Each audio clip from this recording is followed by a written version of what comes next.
6 anak buah Verdi Sambo yang menjadi terdakwa obstruction of justice atau perintangan penyidikan telah menjalani sidang tuntutan. Mantan Karopaminal Divisi Propam Mabes Polri, Hendra Kurniawan, menjadi salah satu terdakwa yang dituntut 3 tahun penjara. Berikut ulasannya untuk Anda. Menjatuhkan pidana terhadap terdakwa Hendra Kurniawan SIK dengan pidana penjara selama 3 tahun dikurangi selama terdakwa berada dalam tahanan sementara dengan perintah agar terdakwa tetap ditahan.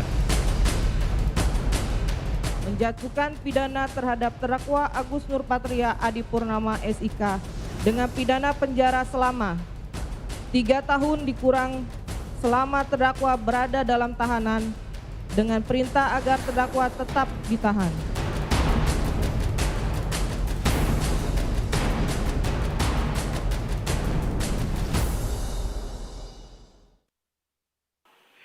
Tidak ada kejahatan yang sempurna.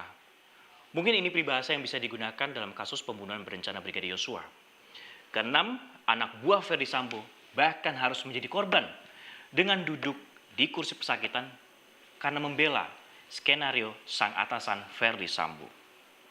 Ada yang dituntut 1 tahun penjara paling ringan dan ada juga yang dituntut 3 tahun penjara.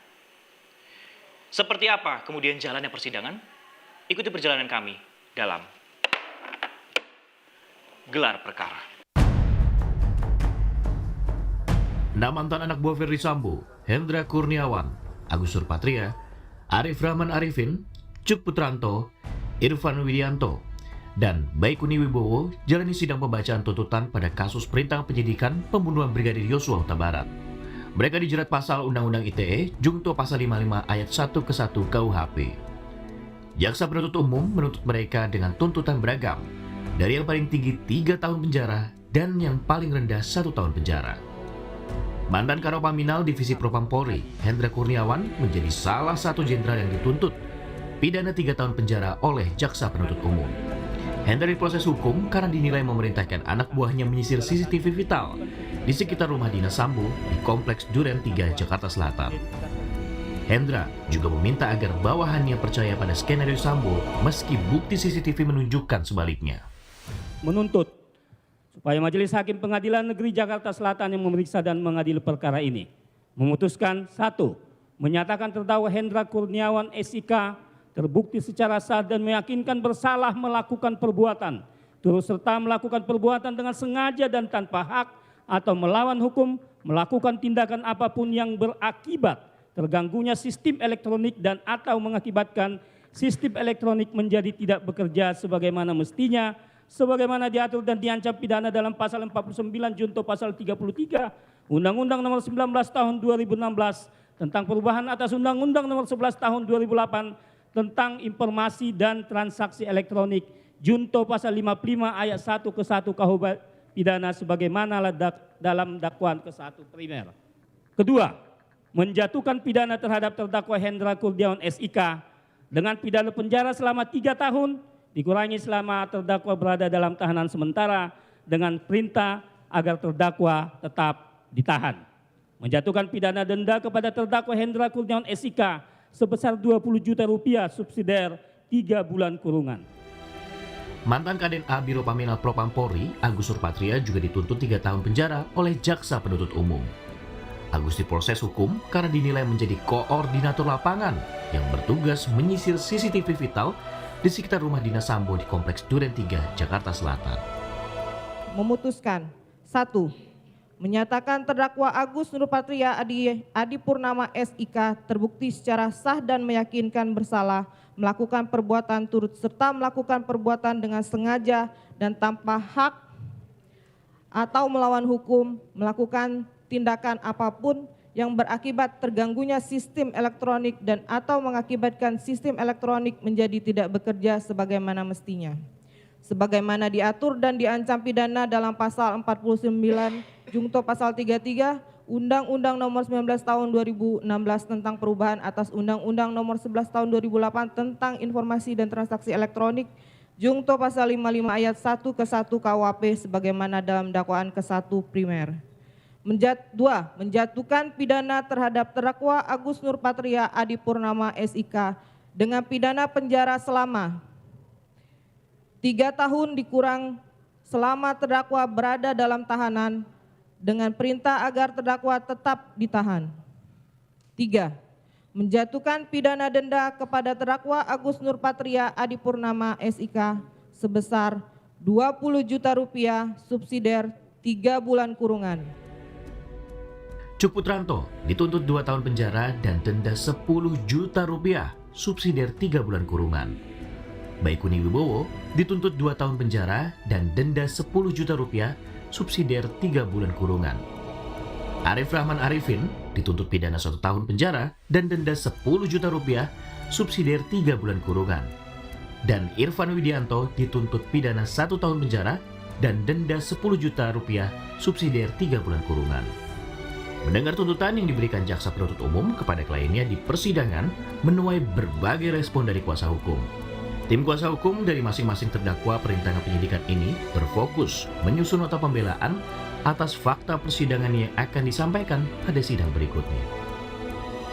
Kami menghargai tuntutan yang telah disusun dan dibacakan oleh penuntut umum, namun kami tetap fokus nanti pada pembelaan kami. Pada pokoknya kami tentu tidak sependapat dengan tuntutan yang dituntut oleh penuntut umum. Kami akan bacakan pembelaan kami minggu depan pada hari Jumat tanggal 3 Februari ini. Itu sih, nggak ada lagi. Kalau fokusnya itu nanti ke soal apanya? Ya seperti yang sudah saya sampaikan di wawancara-wawancara sebelumnya, bahwa kami fokus pada maksudnya itu nggak ada. Ya berbagai perbuatan lah, karena harus kita pisah perbuatan pada peristiwa pada tanggal 8, tanggal 9 dengan peristiwa pada tanggal 13 di mana DVR tersebut jadi hancur karena tadi ya kita sudah dengar tuntutan yang ada ya. Kami menghargai tuntutan dari jaksa penuntut umum. Nanti ya akan kami sampaikan pada pembelaan minggu depan. Tapi overall kami melihat bahwa karena dakwaan ini secara alternatif gitu ya. Dan yang dianggap terbukti adalah dakwaan pertama, yaitu dakwaan pertama primer, di mana di situ berkaitan dengan pasal 33, yang kalau kita lihat pasal 33 itu adalah segala tindakan yang itu harusnya bersifat elektronik gitu ya. Jadi bukan tindakan secara fisik. Nah, itu kami akan fokus pada di sana. Sebagaimana keterangan ahli sampaikan bahwa tindakan berkaitan dengan pasal 33 itu berkaitan dengan malware, virus, pengiriman worm, atau sistem interference gitu. Nah dalam hal ini kami tidak mendengar tadi ya, mungkin juga kami perlu baca lebih detail apa yang dimaksud dengan sistem interference yang dia lakukan oleh Arif dan itu terbuktinya di mana, virus wormnya apa yang dikirimkan gitu, karena tindakan apapun itu harus berkaitan dengan computer based crime atau kejahatan yang berbasis komputer. Jadi itu bukan tindakan fisik, itu yang harus kita lihat nantinya, kita fokuskan ke sana. Selain itu tadi disebutkan tentang pasal 5 ya, pasal 5 Undang-Undang ITE, pasal 5 Undang-Undang ITE itu adalah berkaitan tentang alat bukti gitu. Kalau itu dikaitkan dengan ini kurang tepat ya, karena itu sebenarnya adalah acknowledgement tentang perluasan alat bukti.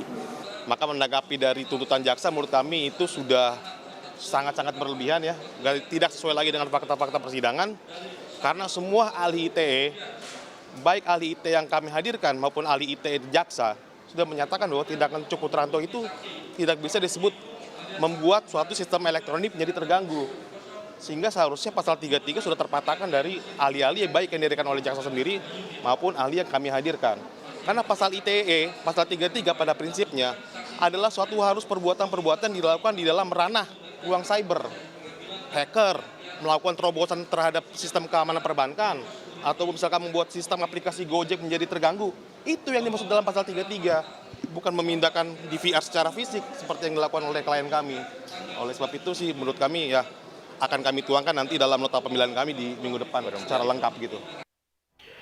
Setelah mendengarkan tuntutan jaksa penuntut umum, di persidangan berikutnya, ke-6 anak buah Ferdi Sambo ini akan membacakan nota pembelaan, saudara. Akankah nota pembelaan ini membawa mereka pada kebebasan atau keringanan hukuman, atau justru memperberat masa tahanan? Hanya majelis hakim yang kemudian akan memutuskan nasib ke-6 anak buah Ferdi Sambo ini. Francisco Donasiano, Andika Pratama, Kompas TV, Jakarta.